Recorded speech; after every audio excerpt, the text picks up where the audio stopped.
Hello everybody, welcome back to Physics Gaming. My name is Dikshan. So in today's video we are going to solve a question from chapter Work, Power and Energy. Question number 24 from book Resnick Halliday Walker. So the question is, in figure 7.26, इस figure में a horizontal force Fa of magnitude 23 Newton is applied to a 3 kg psychology book. इस figure में एक Fa force apply की गई एक psychology book पे और Fa फोर्स का मैग्नीट्यूड है 23 न्यूटन और वो फोर्स अप्लाइड की गई एक बुक पे, एक साइकोलॉजी की बुक पे, साइकोलॉजी की बुक का वेट है 3 kg. Book slides a displacement d is equal to 0.580 meter up a frictionless ramp at an angle 30 degree.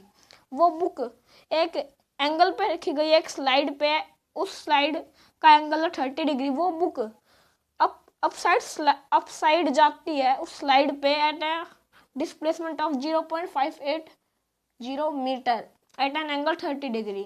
30 degree के एंगल पे वो बुक है और 30 डिग्री के एंगल से वो ऊपर जाती है अप साइड. हमें फाइंड करना है a during the displacement what is the net work done on the book by Fa gravitational force and normal force. हमें सबसे पहले फाइंड करना है कि इस बुक पे net force, net work done कितना हुआ है by Fa force, gravitational force और नॉर्मल फोर्स. तो सबसे पहले हम लिख लेते हैं आंसर ए. सो तो टोटल वर्क डन होता है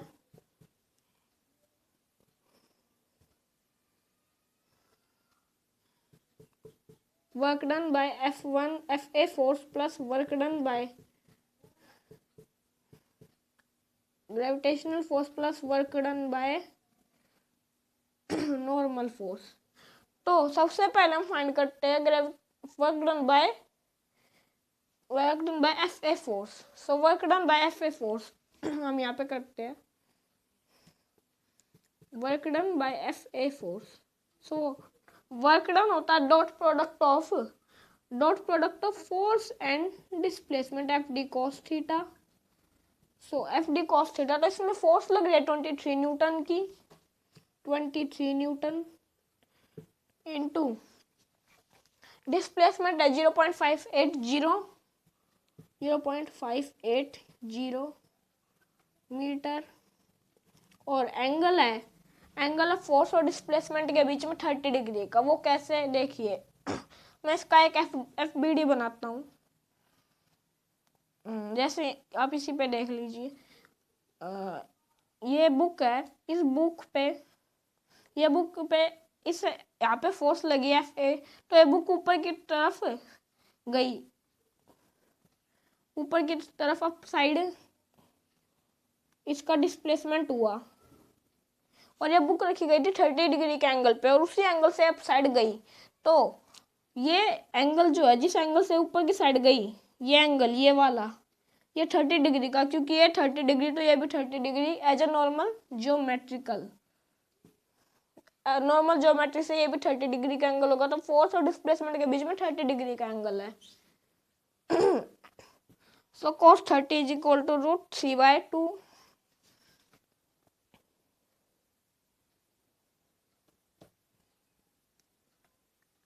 √3/2 तो 23 न्यूटन इंटू 0.580 इंटू √3/2. तो 2 से ये गया, तो इसकी वैल्यू आई फिर 11.5 इंटू 0.580 इंटू √3. सो इसकी वैल्यू मैं निकालता हूँ अभी.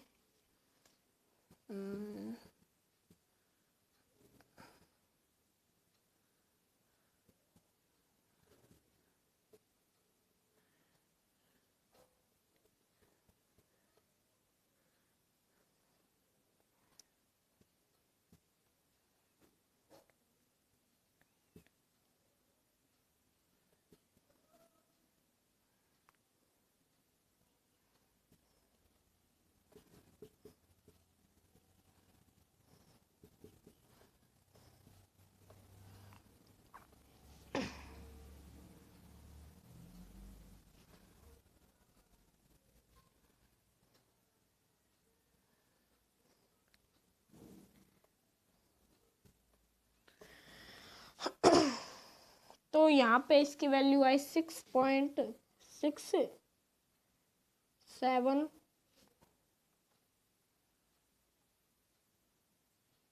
Into √3 joule. इसकी वैल्यू इतनी आई है। अभी मेरे को √3 की वैल्यू याद नहीं है, वरना मैं फिर इसको मल्टीप्लाई भी कर सकता था।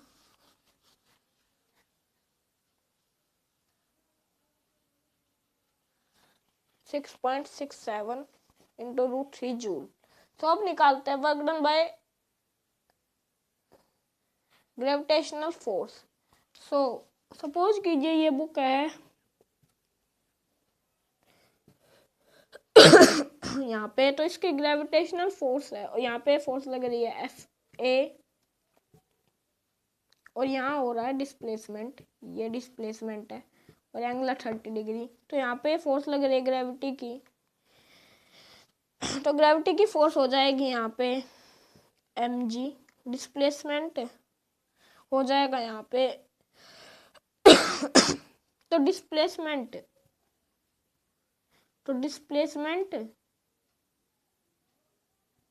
सॉरी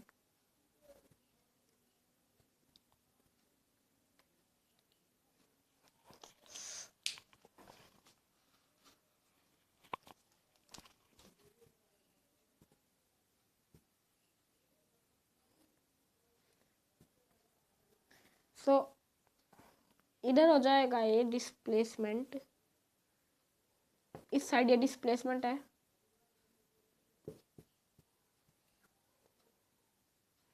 ऊपर की साइड डिस्प्लेसमेंट है ये। सो इसके बीच में कितने डिग्री का एंगल है, सबसे पहले तो ये देखते हैं। तो इसके बीच में एंगल है ये 30 डिग्री और ये 45 डिग्री, तो ये 45 + 30 डिग्री। सो डिस्प्लेसमेंट और ग्रेविटेशनल फील्ड, ग्रेविटी की फोर्स के बीच में 45 + 30 डिग्री का एंगल है। तो हम इसे अब निकालते हैं। Work done by gravitational force. अब इसको देख सकते हैं कि मैं कैसे निकाल रहा है। सो ग्रेविटेशन फोर्स का फोर्स लग रही है ग्रेविटी की mg, तो मास है 3 kg का, तो 3 × 10 30, क्योंकि ग्रेविटेशन मैंने इसमें 30 माना, 9.87 नहीं माना, तो 30 into cos 45 degree + 30 degree, 45 degree + 30 degree. So इतना एंगल बन रहा है ग्रेविटी की फोर्स में और डिस्प्लेसमेंट के बीच में, इतना एंगल बन रहा है। तो अब इसे निकालते हैं। 30, तो ये cos 45 cos 30 डिग्री तो 1/√2 इंटू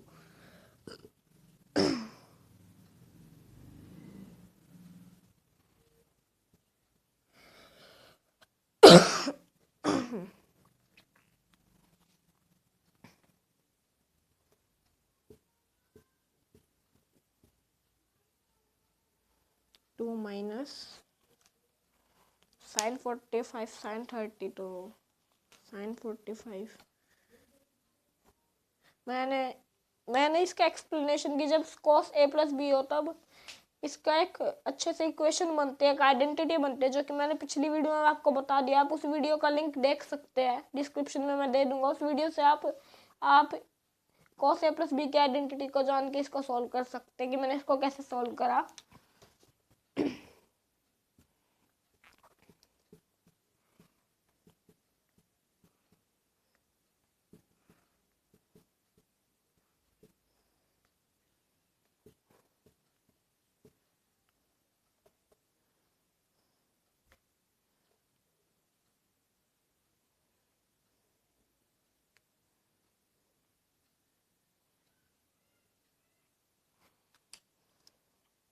तो अभी मैं इसकी वैल्यू निकालने के लिए कैलकुलेटर का यूज कर रहा हूँ, क्योंकि एक इसकी वैल्यू भी निकालनी पड़ेगी।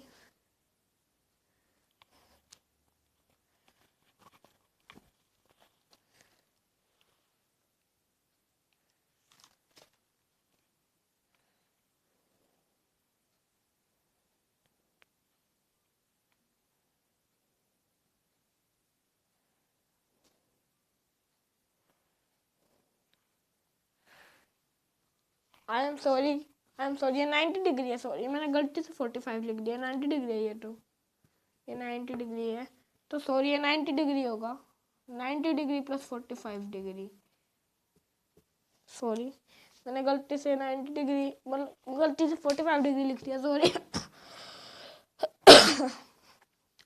अब दोबारा से सॉल्व करते हैं इसे, गलती से मैंने 45 डिग्री लिख दिया, तो कॉस ए प्लस भी होता है, कॉस है कॉस भी माइनस साइन है साइन भी, तो कॉस है 90 डिग्री, तो cos 90 degree cos 30 degree minus sine 90 degree sine 30 degree, तो ये तो हो जाएगा 0, तो ये पूरा हो गया 0, तो ये माइनस लगेगा तो -1/2, तो इसकी वैल्यू है -1/2।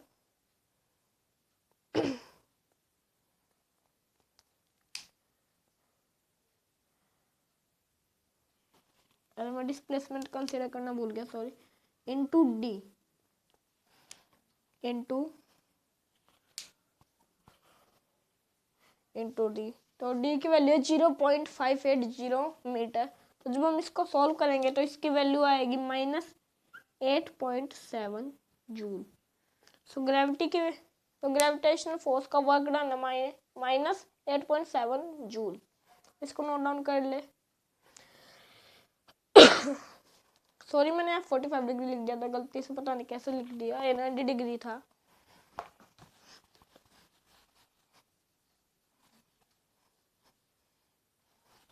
अब निकालते नॉर्मल फोर्स, जो नॉर्मल फोर्स लग रही है उसका क्या वर्क डन आएगा। Work done by normal force, तो उसमें फोर्स लग रही है नॉर्मल फोर्स की mg, तो mg की नॉर्मल फोर्स ऊपर ही लगेगी, तो mg लगेगी इसमें भी, तो इसमें 30 इंटू डिस्प्लेसमेंट है 0.580 मीटर, यहाँ न्यूटन,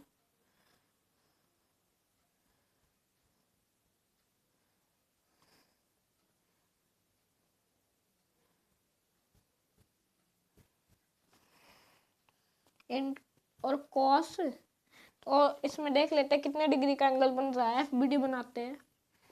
तो ये है बुक, तो बुक में ये लग रही है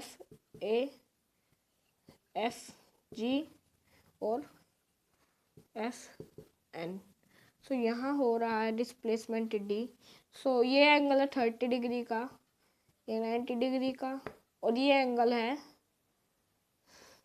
90 - 30 60 डिग्री का, सो ये लग रही है cos 60 डिग्री। मैं अगर कैमरे में देख लेता हूँ दिख रहा है या नहीं दिख रहा, हाँ दिख रहा है, ये इसकी वैल्यू cos 60 डिग्री, तो इसकी वैल्यू आई 8.7 जूल,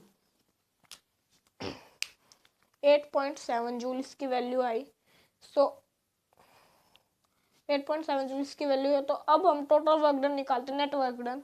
सो ग्रेविटी के केस में इसकी वैल्यू -8.7 जूल आई, तो नॉर्मल फोर्स के वर्क डन आया है 8.7 जूल, क्योंकि जो ग्रेविटी है वो नेगेटिव में, most of the time negative उसकी वर्क डन आता है, क्योंकि नीचे की तरफ ग्रेविटी की फोर्स लगती है, डिस्प्लेसमेंट इधर हो रहा था, ये 90 डिग्री से ज़्यादा था, इसका एंगल 90 डिग्री से ज़्यादा था, इसलिए हमारी वैल्यू माइनस में आई, और इसमें 90 डिग्री से कम थी वैल्यू, 90 डिग्री से कम था एंगल, नॉर्मल फोर्स और डिस्प्लेसमेंट के बीच में 60 डिग्री था, इसलिए हमारी वैल्यू पॉजिटिव में आई। तो अब हम इसका टोटल वर्क डन या फिर नेट वर्क डन निकालते हैं। अब इसको नोट डाउन कर ले, देख ले कि मैंने कैसे इसकी एंगल निकाला है। नॉर्मल ज्योमेट्री है वैसे तो ये,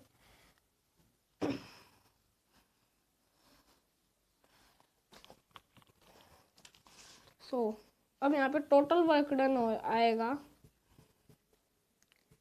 6.67। मैं इसकी वैल्यू भी कैलकुलेटर में एक बार देख लेता हूँ, वरना फिर आगे डिफिकल्टी होगी।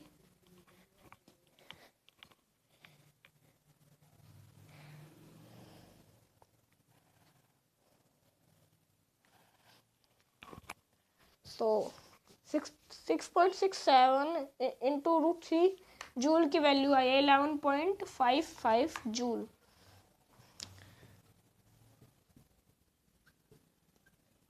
जूल प्लस, मैं कैलकुलेटर में इसलिए देखा क्योंकि फिर आगे ये कॉम्प्लिकेटेड हो जाता है इसको सॉल्व करना, इसकी वैल्यूज को निकालना। फिर जो बी पार्ट है इसमें हमें वेलोसिटी निकालनी है इसी वैल्यू को यूज करके, तो फिर वो भी काफ़ी डिफिकल्ट हो जाता है, इसलिए मैंने इसकी वैल्यू पहले सिंप्लीफाई कर दी है।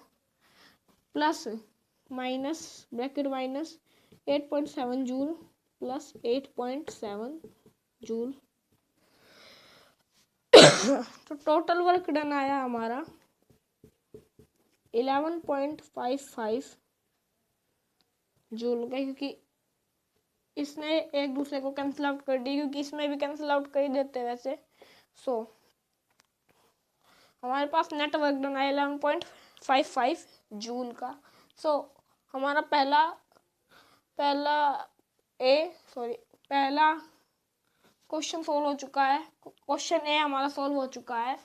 क्वेश्चन ए का आंसर ए हमारे पास आ चुका है। अब इसको नोट डाउन कर ले। अब बी का निकालते हैं। इसकी टोटल वैल्यू 11.55 जूल है, याद रखनी है।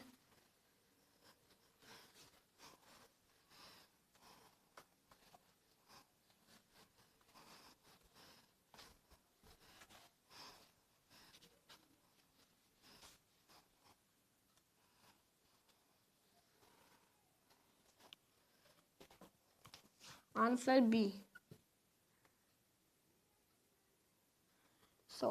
तो क्वेश्चन बी है, if the block if the book has zero kinetic energy at the start of the displacement, अगर बुक की काइनेटिक एनर्जी जीरो है जब ये डिस्प्लेसमेंट स्टार्ट हुआ था होना, what is the speed at the end of the displacement. So what is its speed at the end of its displacement. तो book की स्पीड क्या होगी जब इसका डिस्प्लेसमेंट एंड हो जाएगा, खत्म हो जाएगा। तो इसके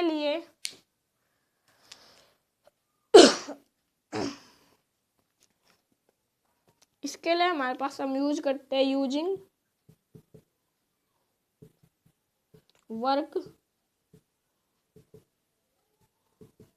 वर्क काइनेटिक एनर्जी थ्योरम।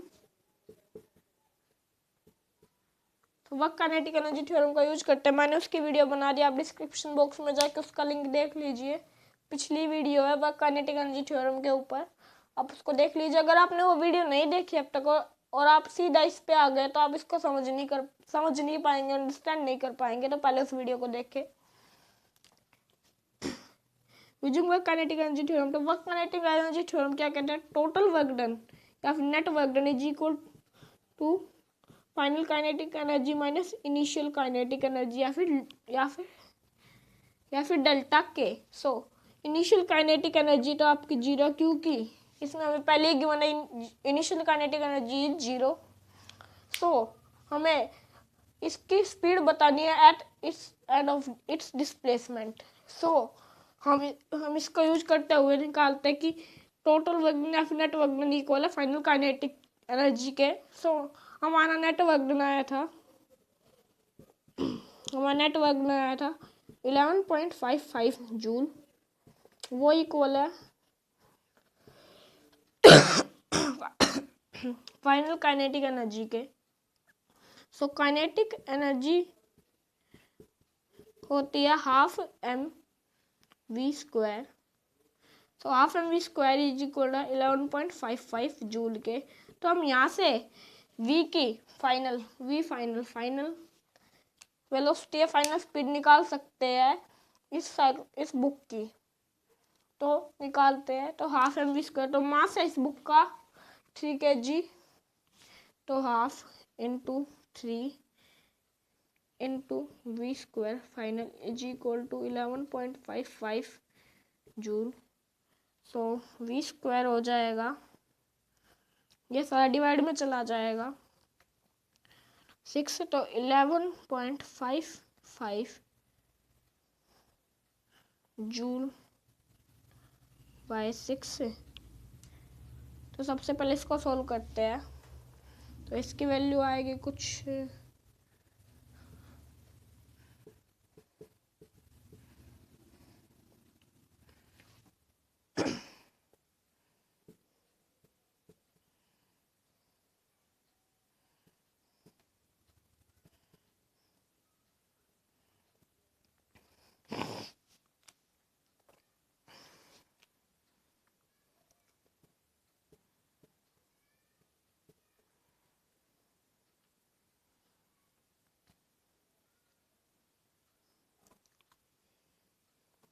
1.9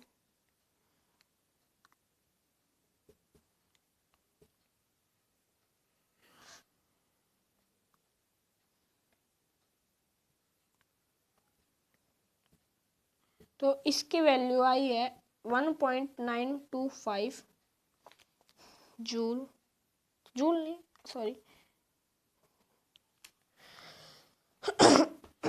सो 1.925 को हम सिंपली या फिर हमारे सिंप्लीफिकेशन के लिए हम इसको 2 लिख देते हैं। तो v स्क्वायर हो गया 2, तो v हो गया √2, सो √2 मीटर पर सेकेंड। वैसे हम इसका बिल्कुल सिंप्लीफिकेशन देखें तो असलियत में इसका रूट 1.925 है, लेकिन ये काफ़ी क्लोज है 2 के, तो मैंने इसको डायरेक्ट 2 लिख दिया। सो फिजिक्स में ये भी चल जाता है वैसे, लेकिन अगर बुक में आपका आंसर कुछ और आ रहा है तो आप इसको डायरेक्ट √1.925 लिख सकते हैं। So thanks for watching, please like share subscribe.